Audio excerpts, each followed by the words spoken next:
Welcome back to Hey Kentucky. I know we're still trying to get into the mode of sports beginning up again, and will they or won't they, but there's a lot of basketball to talk about. So for more on that, we want to welcome in Kentucky Sports Radio's Jack Pilgrim. He's the expert on all things Kentucky basketball. Hey, Jack. Hi.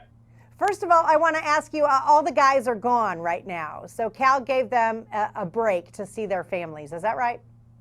Yeah, they got kind of just a mental health cleanse, I guess you could say. I think they arrived June 26th, the weekend of June 26th. They've been doing, on-court work, working with coaches. I think the day before they left, actually, they got their first 5-on-5 run in.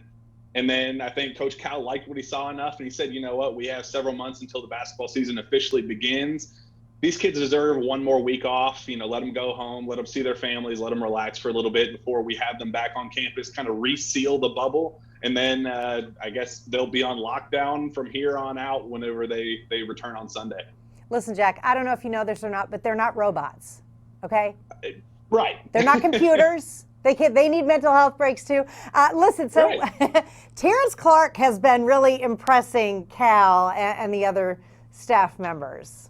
Yeah, absolutely. I mean, when you have two top 5 level recruits in BJ Boston and Terence Clark, you're going to get some praise when they come in and they impress and look like top 5 level talents. But I think the thing with Terence Clark has always been, okay, he's been able to, he's 6'7", 215, really strong, kind of barrel chested type guard. He's been able to dominate against guys, smaller than him at the high school level. How is he going to be able to take that next step and do it against college level talent? He's on campus now. He's doing it against college level talent. And I think that's the reason why the staff right now is going, oh boy, this could be a top 5 draft pick for sure.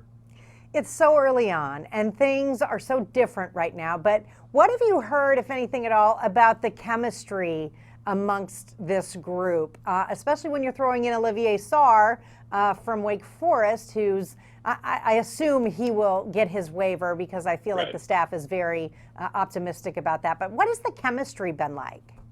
Well, when you think about it, Devin Askew called Terence Clark. He'd already been working out with BJ Boston out in LA before all this stuff started. He called BJ Boston he called Terence Clark and said, hey man, come on out here. We'll spend the rest of this quarantine life together. He actually lived with BJ Boston the last couple of weeks before moving back on campus. So they already had that built-in chemistry going into it. I heard Cameron Fletcher was actually trying to go out to LA too and join them. Isaiah Jackson, a couple of other guys, they were calling and trying to make this like a Kentucky basketball training camp before they all moved out to Lexington. So the chemistry's already been there. And then when you work in guys like Olivier Sarr, who he's a veteran, he's been around young guys, old guys. He's been around the block several times at Wake Forest. So he already knows how to fit in with young talent like that. So it just kind of feels like the perfect storm that the young guys are already connecting well. The chemistry's there. The old guys are, they know how they've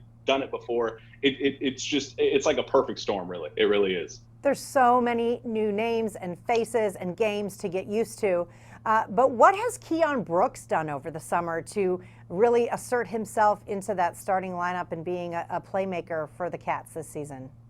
Well, when you think of what John Calipari did at the end of the year, I'd argue that he had more confidence in Keon Brooks than he had with E.J. Montgomery, some of the other, obviously not Tyrese Maxey, Emmanuel Quickley, those guys, but those middle, he kind of established himself as that, that first guy up in that middle tier of that roster. So when you already have that level of confidence, know that your head coach believes in you, that confidence has kind of trickled right into his workouts. He's gotten a lot stronger, talking to some of his trainers and people that have been working out with him this summer.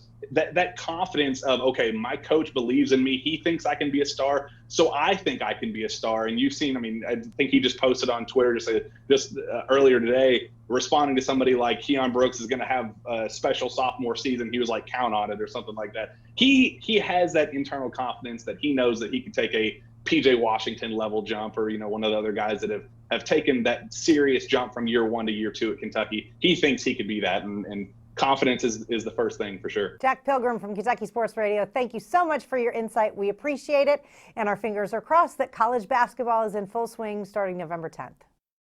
Thank you. Thanks, Jack. More Hey Kentucky right after this.